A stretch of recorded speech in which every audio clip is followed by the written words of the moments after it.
여러분과 함께 로마서를 같이 나누고 있습니다. 로마서는 많은 성경 속의 책들이 66권의 책이 있는데 그 중에서 성경 속의 다이아몬드다라는 표현을 하기도 합니다.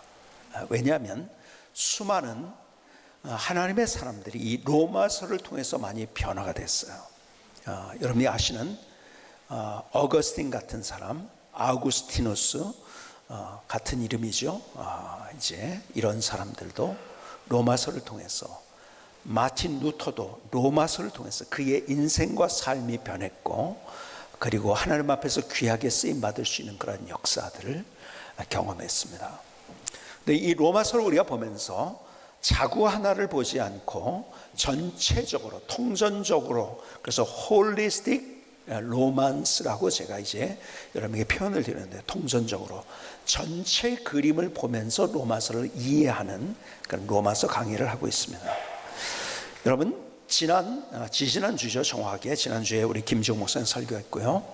지지난주까지 11장까지에 걸쳐서 우리에게 하나님께서 주신 귀한 메시지는 한마디로 얘기한다면 이것입니다.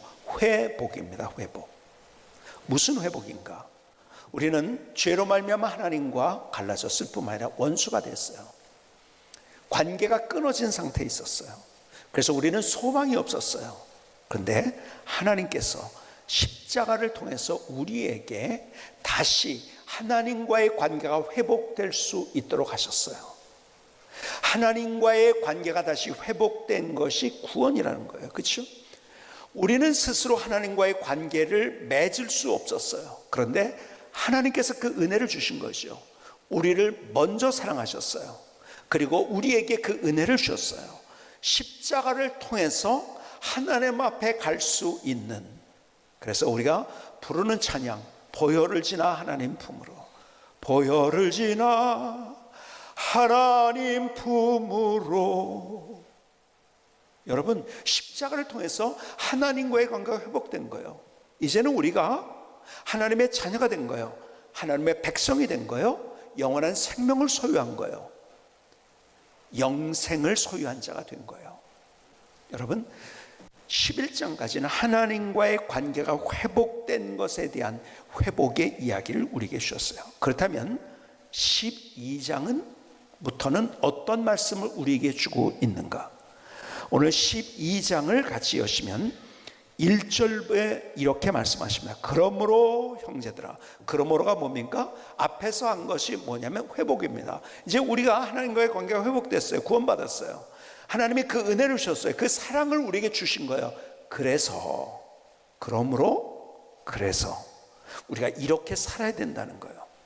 하나님이 이런 은혜를 주셨는데, 이 구원을 주셨는데, 이 회복을 주셨는데 이렇게 살아라. 그러므로 형제들아, 내가 하나님의 모든 자비하심으로 너희를 권하노니 너희 몸을 하나님이 기뻐하시는 거룩한 산제물로 드리라. 이는 너희가 드릴 영적 예배니라. 여러분, 우리에게 몸으로 예배를 드리라고 하는 거예요. 다시 말해서 뭐냐면, 우리가 오늘 주일 예배를 드립니다. 주일 예배를 드리지만 우리의 나머지 6일 동안의 삶이 삶의 예배가 되어야 된다는 거예요. 그 말씀을 하시면서 이렇게 계속 말씀합니다. 너희는 이 세대를 본받지 말고 오직 마음을 새롭게 함으로 변화를 받아 하나님의 선하시고 기뻐하시고 온전하신 뜻이 무엇인지 분별하도록 하라. 자, 그림을 그리세요. 하나님이 우리를 회복시켜 주셨어요. 구원하신 거예요. 그렇죠? 그래서 우리가 이렇게 살아야 되는데, 우리의 삶이 예배가 되는 삶을 살아야 된다. 그러기 위해서는 어떻게 해요? 여러분, 이 세대를 본받지 말고, 삶의 예배를 드려야 된다는 거예요. 자, 그런데요, 구체적으로 그러면 그렇게 살아가는 게 뭔가? 막연하게 성경은 이야기하지 않습니다. 여러분, 성경은 언제나 구체적입니다. 다른 종교들은 정확한 걸 모르니까 구체적이지 않아요. 그냥 막연해요. 구원도 그냥 막연해. 받는 거지, 안 받는 거지. 성경은 근데 분명합니다. 진리는요, 분명한 게 진리입니다. 모호한 것은 절대 진리가 아닙니다. 우리에게 말씀하십니다. 우리의 살아가는 삶을 어떻게 살아야 될까를 말씀하십니다. 여러분 12장 4절에 보니까 이렇게 말씀하십니다. 우리가 한 몸에 많은 지체를 가졌으나 모든 지체가 같은 기능을 가진 것이 아니니 이와 같이 우리 많은 사람이 그리스도 안에서 한 몸이 되어 서로 지체가 되었느니라. 무슨 말이죠? 우리가 한 몸이 돼서 지체로서 살아가야 된다는 거예요. 여러분 이 말씀을 설명을 지금 12장부터 16장 마지막까지 하고 있는 거예요. 다른 얘기로 한다면 앞에서는 하나님과의 관계 회복이에요.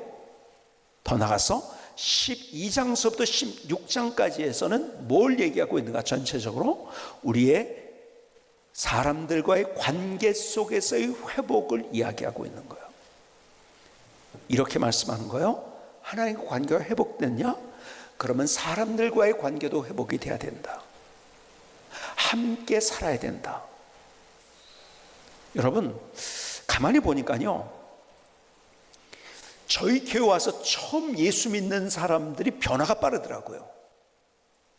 처음 복음을 들은 거예요. 아, 예수를 믿으면 내가 이렇게 하나님과의 관계가 회복돼서 이렇게 구원받았구나를 깨달으니까요, 집에 가서 달라지는 거예요. 그래서 이런 경우들이 많아요. 어떤 이제 부인이 이제 먼저 교회를 왔어요. 예수를 만난 거예요.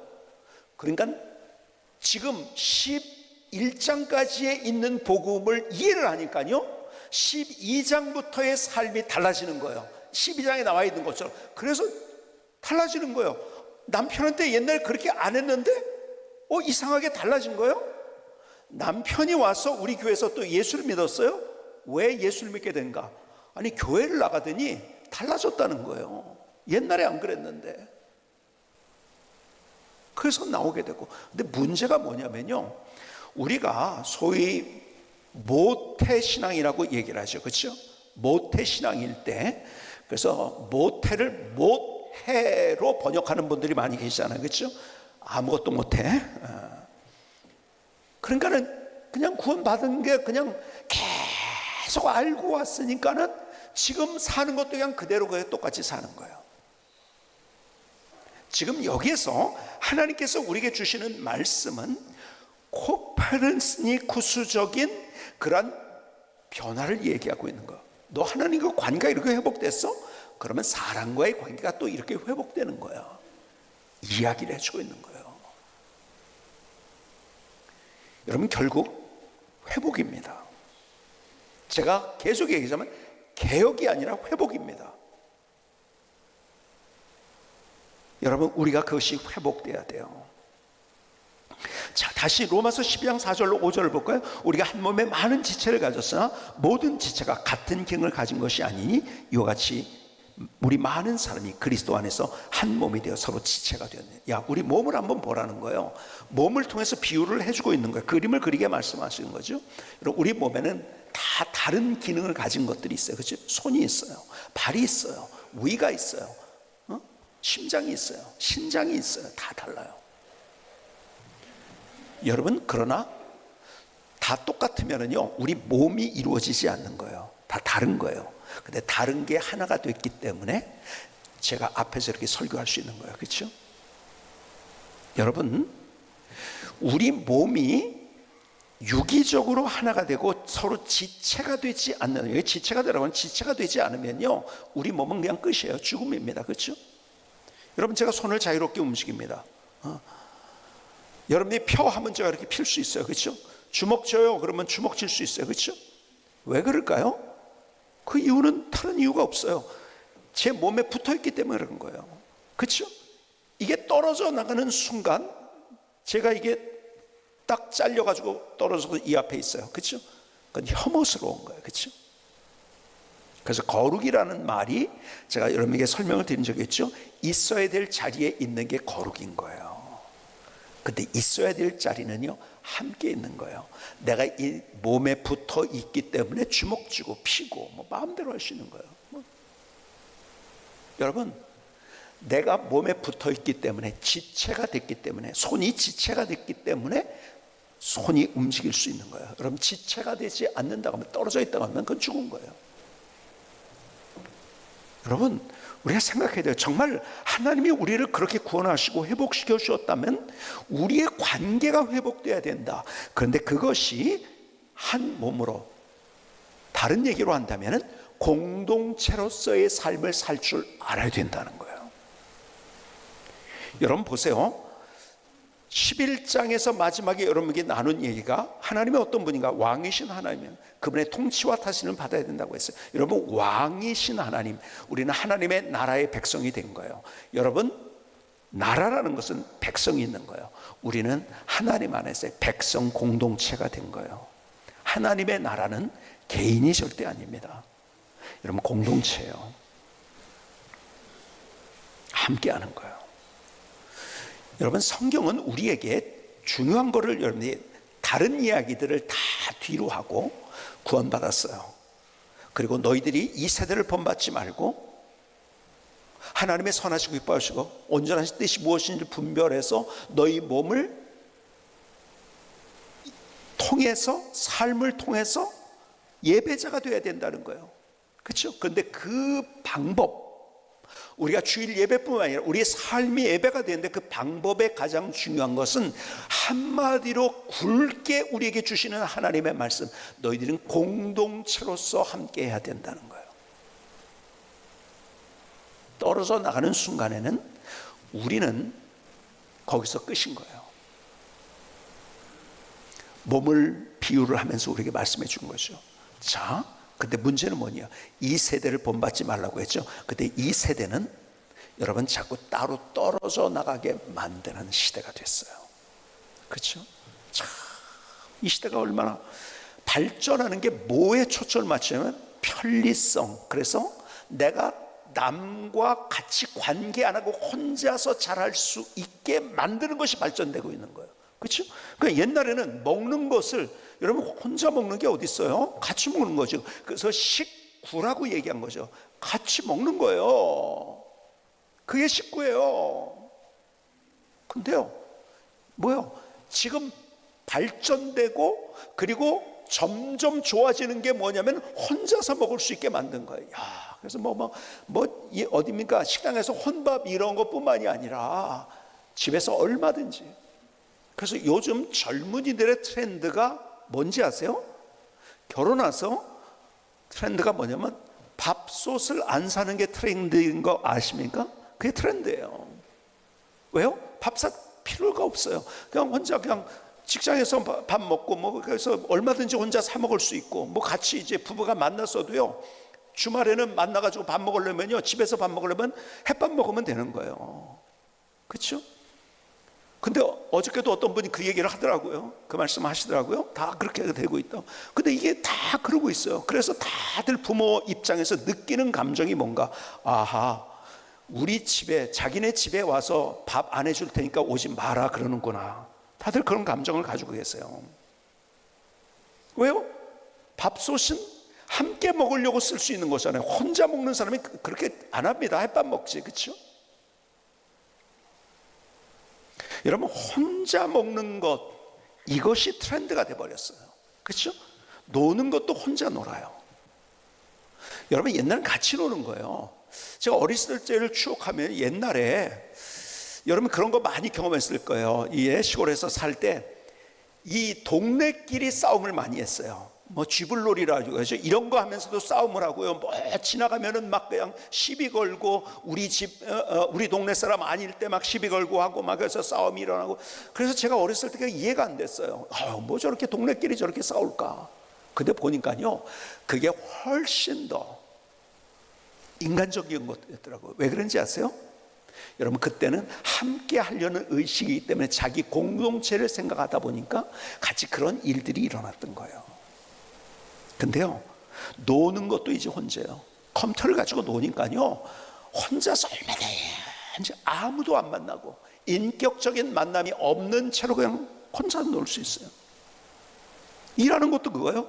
여러분, 어떤 직장이 제일 인기인가요? 재택근무가 되냐 안 되느냐, 그렇죠? 혼자서 같이 일할 필요가 없어요. 혼자서 일해요. 운동도요, 혼자 운동하는 것. 요즘 제일 많이, 옛날에는 같이 뛰어다니면서 운동하는 거를 다 했거든요. 저희 어렸을 때도. 근데 요즘은요 혼자 헬스하는 거 이렇게 막.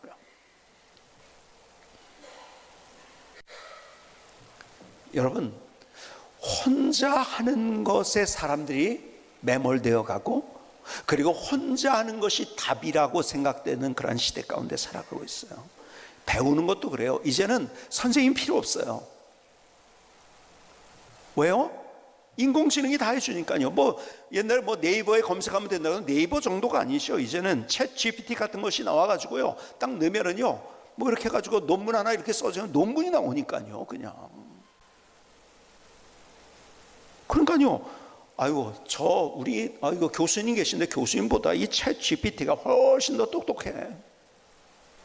여러분, 배우는 것도 이젠 스승이 없어진, 관계가 없어진 상태에서 배우고. 자, 그런데 보세요. 우리 인공지능 챗 GPT라는 것이 요즘 아주 굉장히 그냥 뭐라 그럴까요? 신문마다 계속 보도되고 있는 건데요. 보세요. 그 인공지능에 없는 것이 있어요. 뭐가 없을까요? 거긴 정보만 있을 뿐이에요. 그리고요, 그 정보도 부정확한 것들이 많아요.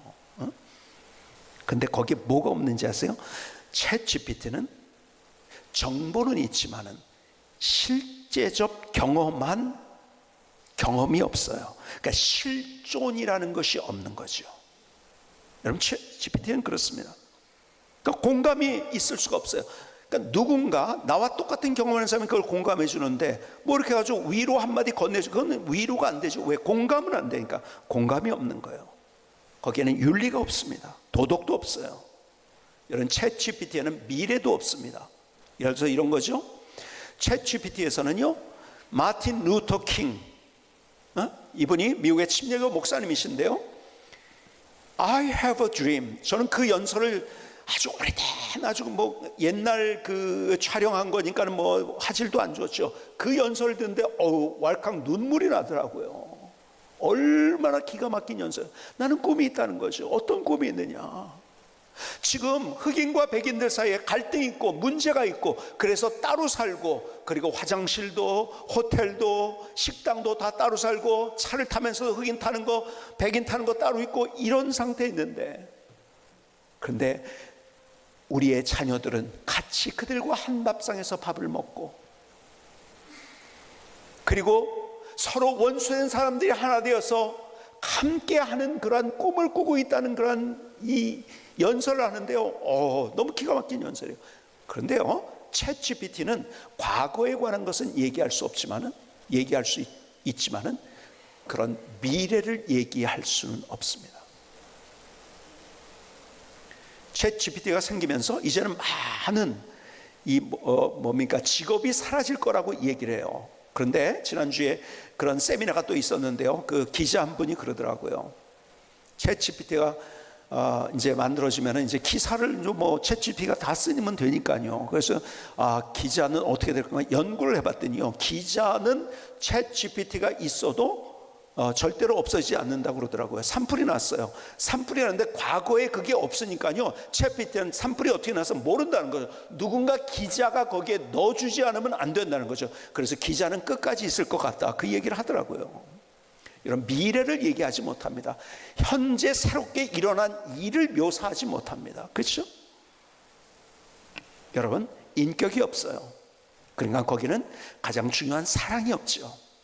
인간에게 가장 중요한 의미가 사랑인데 그것이 없어진, 그러니까 얼마나 썰렁하고 허무한 인생이 될 거예요. 그것과 함께 한다고 한다면 열정도 없습니다. 그리고 하나님의 형상으로 지어진 우리인데 그런 것들이 챗 GPT에는 없는 거예요.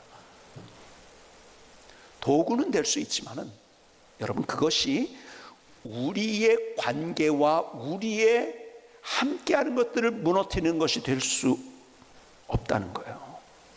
이 시대는요, 계속 모든 것들이 혼자 할 수 있도록, 제가 전에도 말씀드린 것처럼 종교도요, 야, 너 그렇게 힘들어? 그러면 너 혼자 딴 데로 가면 돼, 이렇게 하면 돼, 무소의 불처럼 혼자 가라. 종교도요, 사회도, 이념도 사람들 자꾸 외딴 섬으로 만듭니다. 포스트 모더니즘에게 뭐라고 말씀드렸어요? 네가 그렇게 느껴? 그러면 그게 진리야. 느끼는 게 어떻게 진리인가요? 여러분, 진리는 변하면 안 되는 거예요. 느낌은 매일 변하는 거예요. 느낌을 선택하는 인생은 잘못된 길을 가는 거죠. 그런데 그게 답이라고 하니까 다 느끼는 대로 사는 거예요. 그러니까 각자예요, 혼자예요. 이 시대. 그 주님이 하신 거예요. 그래서 이 세대를 본받지 말고, 각자 떨어지고 혼자 되는 세대를 본받지 말고 너희들이 하나가 되어야 된다. 공동체로서 함께 관계가 회복되어야 한다. 자, 보세요. 다시 로마서 12장 4절 이하를 볼까요? 이렇게 말씀합니다. 우리가 한 몸에 많은 지체를 가졌으나 모든 지체가 같은 기능을 가진 것이 아니 이와 같이 우리 많은 사람이 그리스도 안에서 한 몸이 되어 서로 지체가 되었느니라. 우리가 서로 지체라는 거예요. 그런데 떨어지는 순간에는 뭐죠? 그건 죽음인 거예요. 의미가 없는 거예요. 기능도 못하는 거예요. 공허한 거예요, 그것은. 근데 함께하는 것 중요한데 우리가 함께하지 못하는 이유가 뭔지 아세요? 나와 다르니까 상대가. 그런데 오늘 이 몸의 비유를 우리에게 주시면서 하는 말씀이 뭔지 아세요? 그 다른 것을 인정해 줄 줄 알아야 되는 거예요. 손하고 발하고 어떻게 똑같은가요? 위하고 코하고 어떻게 똑같은 거 달라요. 근데 함께 있을 때 이렇게 제가 앞에서 이렇게 여러분에게 설교할 수 있어요. 여러분 이 중에 하나만 없어도요, 코가 없어도요, 전 숨 못 쉬어서 설교 못합니다. 그렇죠? 달라요. 손이 다르고 발이 다르고. 여러분 우리가 함께 하기 위해서 정말 중요한 개념이 있다고 한다면 그것은 다르다는 것을 인정해 줄 줄 알아야 돼요. 근데 왜 우리가 상처받는지 아세요? 나와 다르니까 상처를 받는 거예요. 교회에서도 그렇고 가정에서도 그렇고. 여러분 나와 똑같지 않아서 힘들고 상처를 받아요. 여자와 남자가 너무 달라요. 그렇죠? 여자는 공감을 원합니다. 그렇죠? 그러니까 이제 아내가 이렇게 나 이것 때문에 너무너무 힘들어. 좀 이거 어떻게 해야 돼? 그러면은 그것 때문에 힘들구나 공감을 해주면 되는데 남자는 뭐죠? 이렇게 하면 되잖아. 해결을 해주려고 해요. 다른 거예요. 그러니까 여자가 원하는 건 공감이었는데 남자는 해결해 주는 거예요. 다 똑같아요. 그러니까 저 남자가 왜 저럴까? 내 마음을 왜 몰라줄까? 여러분 그거 모르는 거 당연합니다. 왜요?